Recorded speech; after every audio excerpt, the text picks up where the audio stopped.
The Honorable Minister is gracing us now. The Chief Guest, Shri Rajiv Chandrasekhar, Minister of State for Skill Development and Entrepreneurship in Electronics and Information Technology, Government of India. Please welcome the Honorable Minister in our midst with a big round of applause. So may I request you to please grace the dais. Namaskar, bahut swagat aapka sir. I'd also like to request Mr. Sanjeev Bajaj, President CI and Chairman and Managing Director Bajaj FinServ Limited to kindly grace the dais. A round of applause, ladies and gentlemen, as we welcome him as well. Ladies and gentlemen, we start with this session on establishing India's leadership in the digital economy of the future. India's digital economy is really growing at an impressive pace with its IT prowess and government initiatives like Digital India Initiative, telecom sector reforms, and push to semiconductors and electronics manufacturing, providing the hardware backbone to the digital revolution. India is on the right track to achieve its goal of Viksit Bharat by 2047. It is indeed our privilege to have in our midst the Honorable Minister of State for Skill Development and Entrepreneurship in Electronics and Information Technology, Government of India, Shri Rajiv Chandrasekhar ji. Ladies and gentlemen, at this juncture, to begin with the session, I'm going to request Mr. Sanjeev Bajaj, the President of CII, to render the welcome remarks as well as set the context and also extend the welcome to the Honorable Minister. Sir, please. Good evening. It's my pleasure to welcome Minister Rajiv Chandrasekhar to the second edition of CII's Global Economic Policy Summit and to this special session on establishing India's leadership in the digital economy of the future. Honorable Minister, under your leadership, the Digital Personal Data Protection Bill 2022 is out, or at least out for comments. And as CII, we're already working on our feedback for the same. Our minister also believes that Digital India is contributing tremendously to our lives. It has transformed India in so many ways, and I'll talk about that a little bit. It has helped address societal challenges. It has helped in facilitating development and also in making industry more competitive and providing new avenues for growth.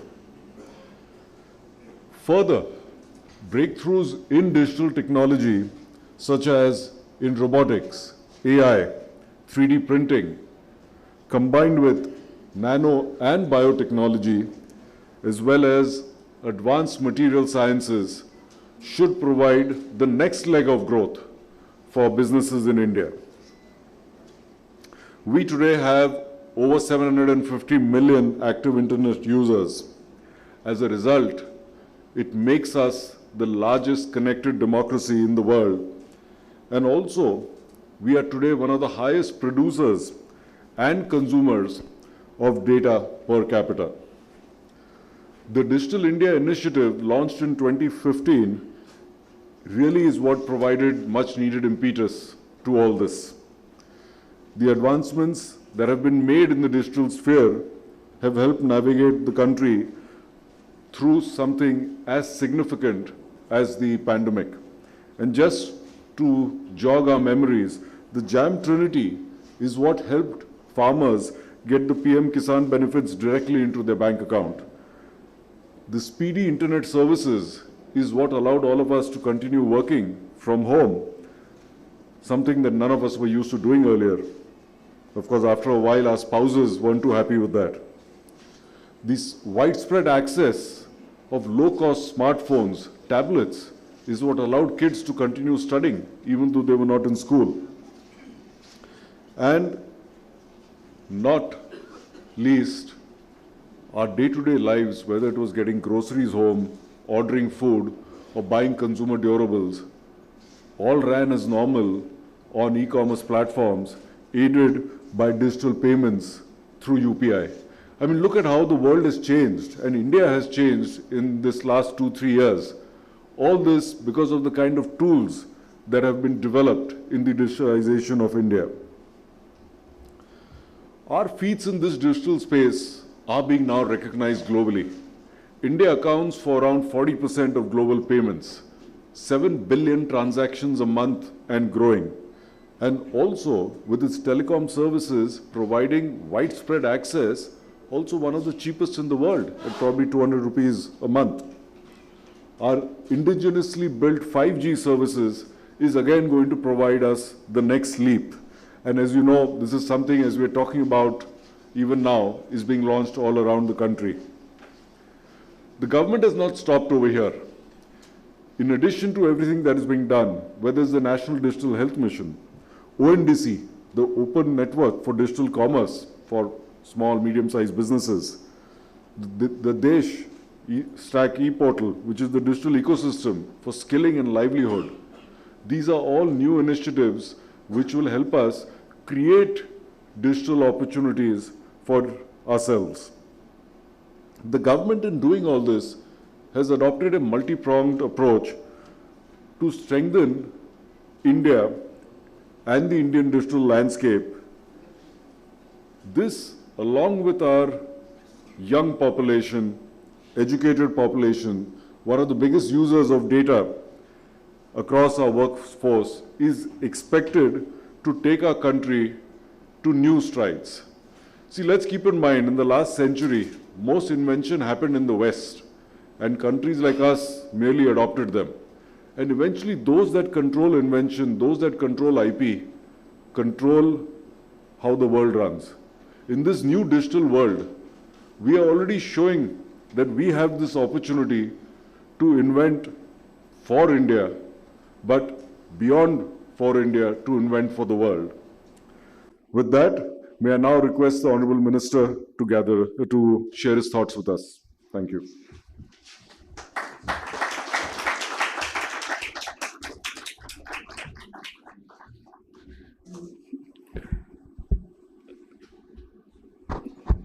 Sanjeev Bajaj, ladies and gentlemen, thank you for having me over to speak at this summit. I was just telling Sanjeev as we walked in, it's the season for economic summits, and this is the time in Delhi when people gather from all around the country and we exchange ideas on what our economy is about, where we are and where we should be.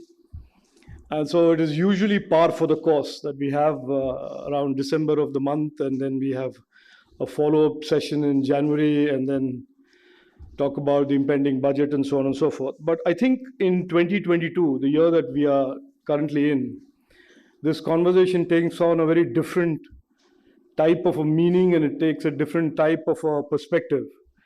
It is clear to anybody who's an observer, participant, a commentator of the economy, either Indian or global, that we are living in very interesting times. We are living in very, very interesting times, not just for where the world is and where the world's economy is, but in terms of our own ability to reimagine, our own confidence to reimagine our own ambitions, and in a sense, reset, re-rate the Indian economy as we move forward. It is clear post-COVID that the world looks at the Indian economy through very different eyes. There is a tremendous amount of awe and respect for what we have achieved in the last few years, especially during the difficult and very disruptive period of the COVID pandemic. And so therefore, the conversation about the Indian economy is not so much anymore about what will be the tax rates and what will be the tariff cuts and which sectors will see some investment. It is really about a qualitative, in a sense, reset or reimagined pathway and glide slope for our economy and a growth to a $5 trillion $5 trillion economy and a $10 trillion economy eventually. And as the Honorable Prime Minister says repeatedly today, it is about really having the confidence and imagining ourselves going down the path and becoming a developed economy in the coming years. And he refers to this as Amrit Kal. He has also referred to the next decade as India Techade, because it is a decade full of technology opportunities. So having given you that as a backdrop to how we are thinking in the government, let me just share with you some of our thoughts, what we are doing, where we think we can go, where we think the opportunities are. And Sanjeev mentioned Digital India, and let me just start with that.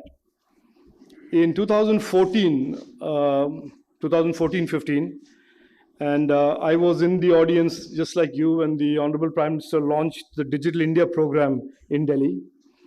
And he laid out this vision about how he wanted technology to transform the lives of Indians and therefore, in a sense, redraw the conventional narrative about democracy and governance in India, how he wanted to expand economic opportunities and expand the digital economy per se, and how he wanted India to move from being a consumer of technologies to being a producer of technologies. He said all this in 2014-15, and recently in a program with him on the stage, I said, look, I was in the audience at that time and I didn't believe you.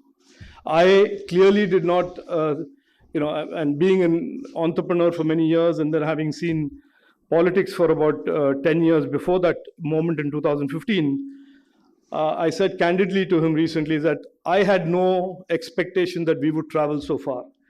But travel so far we have. And that is in a sense giving us this confidence that the pathway to this India decade is neither unreasonable, nor is it imaginary, but is really paved with not just good intentions, but with solid opportunities.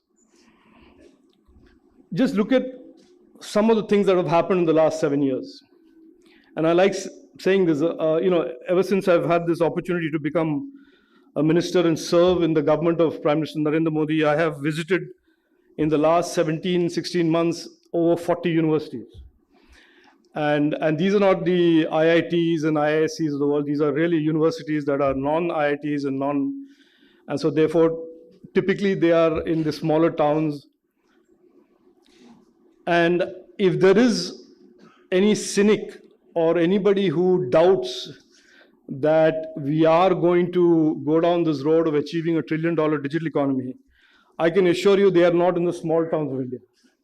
If there are any cynics and question marks, they are probably sitting, and I've given them sort of titles of being experts, and they're either in Delhi or they are in Mumbai or they are in some other exotic location, but they are certainly not in the small towns and villages of India. And so therefore, I wanted to make the point that there is an absolute energy and a determination that this path, this roadmap for $1 trillion digital economy that the Honorable Prime Minister has laid in front of us is something that has got a huge amount of support, not just by way of the youngsters who want to be entrepreneurs and startups, but overall in terms of many of the participants in the economy. I start usually with an example saying in 2014, after over a decade of absolutely unfettered imports and reckless FTAs, the electronics industry in India that had been, in a sense, to use a very fairy tale-ish phrase, vanquished. And there was very little in 2014 that we could call an electronics ecosystem. In 2014, 92 to 94% of all of the mobile phones, devices that Indians consumed, were imported. And I start with this example because it tells us how far we have traveled. And in 2022, 97% of the mobile phones we consume in India are assembled, made, tested in India. In 2014, there were no exports of electronics worth the name. Certainly not much of exports of mobile phone and mobile devices. And today, this year, we will close, in my opinion, with about 70,000 crores, 75,000 crores of exports of really class A, leading grade, globally competitive brands and products like the Apple iPhone 14, iPhone 13, the Samsung Galaxy phones, made in India and exported to consumers around the world. That is the distance we have traveled. In 2014, and again, I use another couple of examples to demonstrate where we are. Post-COVID, you look at a report card of the nations around the world, and you are CII, and I'm assuming most of you know this already, but I'll say it anyway. And you take a report card of the so-called economies that were strong economies going into pandemic, and do a report card of all of those economies and compare them to ours. You have the US struggling with an unprecedented 40-year high in inflation and all of the confusion, turmoil associated with that. You have the US, which had a gold standard currency called the pound that has just sharply nosedived and they are dealing with double-digit high inflation. You have China that laid claim to being the superpower in Asia that is now struggling with the fourth and the fifth and the sixth round of lockdowns, or even seventh or eighth, depending on how you count it, on who allows you to count in Beijing. So, they are struggling. They've had 3 quarters of slowdowns. And you have India, which is the fastest growing major economy in the world, highest FDI, the fastest growing innovation ecosystem in the world. And so you have to tell yourself, there is obviously, when there were 4 big guys who came to a race or came to a contest or a challenge, it turns out that India is way ahead of these countries in terms of how we shaped up and how we took on this challenge of the pandemic. And certainly in the post-pandemic era, the digitization of the world is now accelerating. We can see that with the results and the performance of our tech services companies. And that digitization process is only going to continue. And that then throws up the opportunities that India is now pursuing. And I'll just quickly tell you about that and how the arithmetic leads to a $1 trillion digital economy. So I told you about electronics. We have done very well. We are at about $75 billion of manufacturing this year. And the goal that the Prime Minister has set for us is that we need to be a significant player in this changing GVCs of electronics. That the GVCs are changing post-pandemic, the global value chains. The dominance of China, the dependence on China is evolving into something that is de-risked, and people are looking at a much more diversified supply chain, and that India must be a player in that. And we have set a target by 25-26 to reach $300 billion of electronics manufacture with $120 billion of exports. And to put that in perspective, we will end this year with about $14-15 billion of exports, or maybe at a stretch $18 billion of exports. So we're talking about almost an 8x growth in the next 4 years, 5 years in terms of exports alone, and 4x growth in terms of overall revenues and the manufacturing share in the GVCs. In the tech services space, we see that continuing to expand. They have been challenged in a sense by skills. The government has responded with an all-of-government approach to making sure that skilling ecosystem is aligned to the requirements of the digital economy and the fast-changing nature of the digital economy. So we see the tech services business, at least for the near term, continuing its 15, 16, 20% growth, and which is the Infosys and the HCLs and the Wipros and the TCSs of the world. But most importantly, this narrative that the Indian tech economy equal to and was the tech services economy is slowly being redrawn. And so the tech economy is now a sum of the tech services space, which continues to grow, the electronics manufacturing and the digital products manufacturing space that continues to grow and will continue to be layered with additional PLIs and other initiatives to manufacture.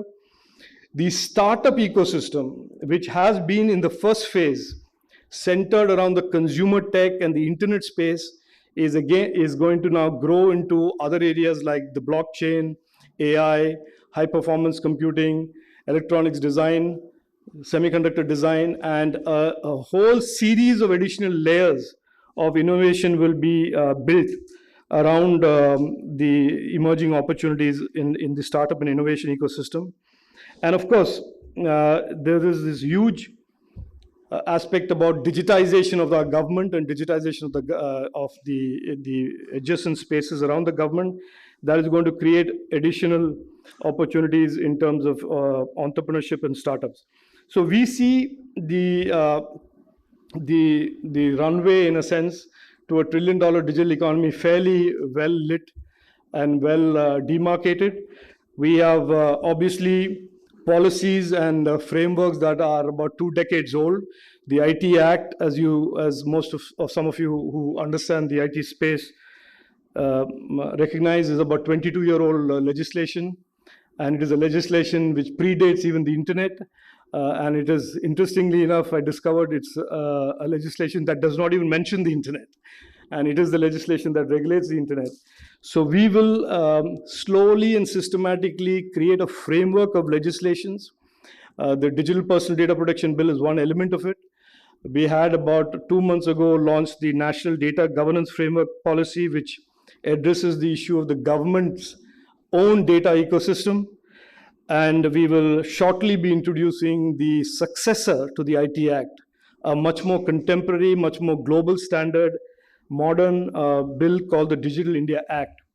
These three will form the framework which will be light on regulation, will manage these so-called binaries of protecting consumer rights, but effectively also catalyzing innovation and not stifling it or not creating any road bumps or hurdles for it. So it is almost an article of faith for the Prime Minister that any legislation that we undertake in the digital space be legislation that is never going to compromise the ease of doing business goal that he has set for the economy in general and the digital economy in particular. The semiconductor piece, I'll just quickly talk to you about that before I end. It is obviously, for those who are engaged in deep tech and tech, almost the frontier, the cutting edge of design, innovation, and manufacturing intensity. So manufacturing piece is a long game, and we will continue to invite, advocate, evangelize the large players, and there are, as you know, 5 leading players. I am reasonably confident that over the next 3 years, we will have a fab commissioned, and we will have multiple packaging and verification units commissioned in India, both in the compound and in the silicon space. Obviously, all of this is sitting on our, what we call the Digital India Compute Initiative, which basically has prioritized and strategically focused all our tech efforts into automotive, mobility, and compute. So these are the 3 pieces in the digital economy that we are very focused on, and we believe are high growth areas and lend themselves to strategic technology leadership for India, and we are very focused on that. And on the semiconductor space, I just want to lay out for you one other interesting area that we are focused on, which is design. And we believe, we as in, I don't want to pretend that it's me or anybody in the government, we as in the ecosystem believes there is a huge opportunity for India with almost the largest outside of the US talent base on design to own or co-own the intellectual property or devise intellectual property for the devices and chips of the future, whether it's AI compute or it is for mobility or it is for automobiles. There are many, many use cases in the coming years that will require new devices, new ICs, and we think design is an area that we are going to be leading champions in. And the Prime Minister has very graciously allotted $200 million, or almost 2,000 crores of rupees that can be funded directly from the government to startups who develop the next generation device. I will end by quoting two people that I obviously respect, and therefore I think it's meaningful to share it with you. One is the digital minister, a very young gentleman, highly well-read and well thought of gentleman, who's the UAE digital minister. His name is Minister Al-Olama. He's obviously from the royal family, and he recently issued a statement that said, the fingerprint of India will be everywhere and on everything digital in the future. So that is his assessment of where India's role is in the future of tech.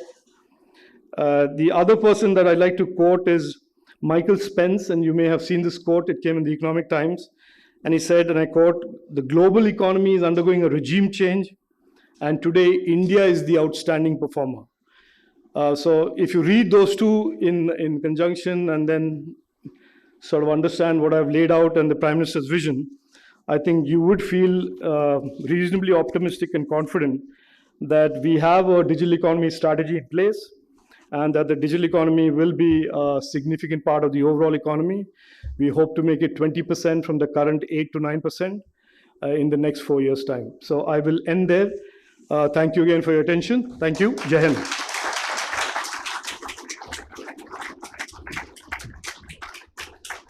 Thank you very much indeed, Honorable Minister, first of all, for making the time for this CI Global Economic Policy Summit. And thank you for that compelling address. Indeed, the India decade is paved with good intentions and tremendous opportunities. And digital will enable us to tap into those opportunities and power the future in more ways than one. Thank you. Ladies and gentlemen, with that, I'm going to request Mr. Bajaj to maybe ask a few questions to the Honorable Minister on behalf of the industry. Thank you, Rajiv. You presented to us not only the achievements so far, but also your near-term plans. And you know, many of us are management in our own companies. We keep complaining that our boards set very hard targets for us. But if the Prime Minister has set only an 8x target in 4 years, then I don't think we can complain. Ministers kindly agreed to take a few questions. While I shoot the first, please think of a few as well. The Data Protection Privacy Bill, it presents actually a very important balance between protection of one's own data privacy and access. And that's where developing markets like India differ from the West. The West has access for all kinds of basic services. It has a very literate population. In our case, half our population is either not literate enough to understand what explicit approvals are, and does not have access, whether it's basic health services, financial services. Data can be used for good or for bad. How do you see that balance of providing access to serve, let's say, the bottom half of India with certain basic data for, say, financial services, health services, with everything the government is doing, versus for many other parts of data requiring explicit approval? So thank you for that question, Sanjeev. Look, if you see the way we have designed the Digital Personal Data Protection Bill, and for those who have followed this, you will see that it is a pretty dramatic departure from what we were doing for the last several years. And for the last several years, there was almost a belief that the GDPR in Europe was the model, and we had to, in some sense, doctrinally follow that. And we have said via this bill that we will not. We will chart our own course. And for one of the reasons that you mentioned, which is that we are the largest connected nation in the world. We are just not largest connected democracy. We are the largest connected nation, full stop. Because what China has is not the internet. They have a little walled off island that they pretend is the internet. We have a full-blown open internet, and we are the largest presence in the global internet. So therefore, I think it is absolutely for us to chart out our own course, lay out our own principles in how we see data, how we see the issue of data protection. Number one. Number two, we have, through this bill, done what was said repeatedly was undoable. In a sense, we have balanced three seemingly contradictory objectives. One is, of course, privacy is a fundamental right, and the consumers have a right to have their personal data protected. And we have made sure that there is unambiguous protection of consumers' personal data. We have also ensured that there are reciprocal obligations that are cast on any data intermediary or platform that deals with that data, the do's and don'ts. And we have established that the government, in many cases, has a right to access data in emergent situation and for the purposes of governance through deemed consent. So we have established that government for governance and emergencies, the reciprocal obligations of the data platforms in a way that doesn't make it difficult for them to invest and do business around the internet, and of course the consumer's right to data protection. So we've managed to balance all of these things, we believe, in an elegant manner. I'm obviously biased because we wrote the bill, so obviously I'll pat myself on the back, but it is for people to comment and say if we are right. On the issue of the use of data for governance, for better delivering services and public services, we have a very well developed document called the National Data Governance Framework Policy that deals with the ability to use citizen data provided it is anonymized and therefore stripped of any personal identifiers. So that data is available for government and the AI ecosystem and researchers to use, and we will be soon launching what will be, in my opinion, the world's largest publicly available datasets platform called the India Datasets Platform, and that will be used both by government and by AI researchers to develop algorithms and learning models and so on and so forth. Thank you. We can. Yes, sir. We indeed have, I think, 3 questions from the floor. First, I'd like to request Mr. Deepak Shetty, CEO and MD, JCB, to maybe pose his first question. Honorable Minister, first of all, very heartening to hear you and always very motivating. I am CEO Managing Director JCB. I also chair CIS Capital Goods and Engineering Committee. Sometimes when we talk about technology or digital technology, people look at more from the services side. But I feel time has come for us to look from the digital technology point of view for the manufacturing sector also. Sure. I want to cite an example. In 2018, we launched an app to sell our parts through that particular app, like any of the e-commerce apps. We thought that people in the urban centers would use that particular app. During COVID times, when we saw that our utilization of our machines was very high in the rural India, we started looking at the data, and we were absolutely surprised that 75% of the parts which were bought by people in rural India using their smartphone. It was so heartening to see that how rural India is using a latest app to buy parts. While we wanted to further progress with that, sir, with the recent some of the provisions, my lawyers worry me. They say that we also are treated in the same way like a typical e-commerce company. So much so that probably we are naive in our understanding. And we really want that we continue to expand this because this is the best way of ease of doing business. We want to continue to offer this service to more and more of our customers. So through CI, maybe we can come and share our problems and maybe there is a solution for manufacturing industry. Yeah, I don't see anything in my mind in the bill that should come in the way of what you do and how you do it. And I can assure you that the bill has been written in a way to put lawyers out of business. So, I mean, I'm not being facetious. I think if you read the bill, it is like it's written in English with illustrative examples. And we have made sure in the ministry that it absolutely does not require intermediation for you to understand bills and laws. And I have spent too many years on the other side, having to go through 90-page documents and referring to page 90 and page 4 and then ping-ponging and all of that confusion. This is a bill that is very commonsensical, lays out the basic principles, allows the bill to evolve over time, and it allows the government to be in the same gear as the rate of change in the technology, in terms of the velocity of change in the technology space. Feel free to read it. I see in my mind, nothing that should come in the way, excepting if you use data that you have taken from a consumer with his or her consent for a particular purpose, and then decide to store it and do learnings on that and use models on that without stripping the identifier out of the data. That is a no-go area. Sure. So there will be significant deep behavioral changes in all companies that deal with data, starting from Google to Facebook to everybody. But those behavioral changes should not come in the way of your business models or your innovation models unless you're doing something totally wrong.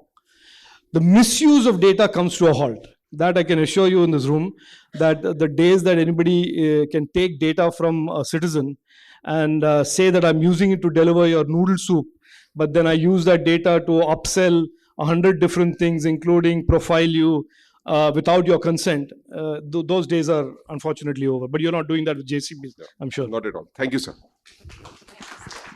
In the interest of time, we have 2 more questions. I'm going to request Mr. Vinod Sharma, Chairman, CI ICT Manufacturing Committee and Managing Director, Deki Electronics, to please put forward his question. Sir. Mr. Minister, first, it's been a privilege to work with you and your ministry so closely at the CI Manufacturing Committee for electronics.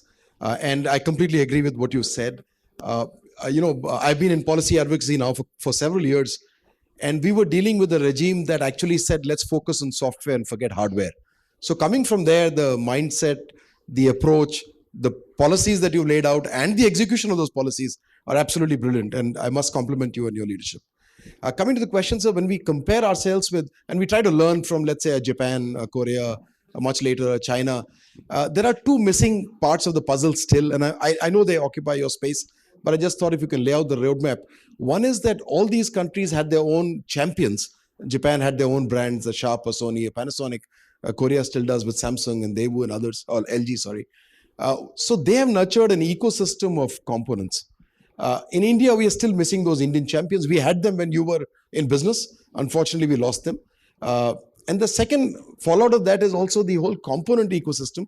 So I'm very glad that you picked the toughest one, which is semiconductors, and did something. We are all sure that we will have semiconductors of our own very soon. The missing part is the PCBs and the passive components, where we have some experience, but we haven't done enough because the current PLIs don't, the investment ratios in these are too high. So if there is a roadmap or mindset in your thing, I would be happy to hear about that. Sir. So in a nutshell, the answer is yes, there is a roadmap. And the roadmap is called, if you look at our strategy document that we issued in 2021, there are 2 volumes to it. It says broadening and deepening the electronics ecosystem. It doesn't say broadening, it says broadening and deepening. Broadening means obviously we are going to get into various categories.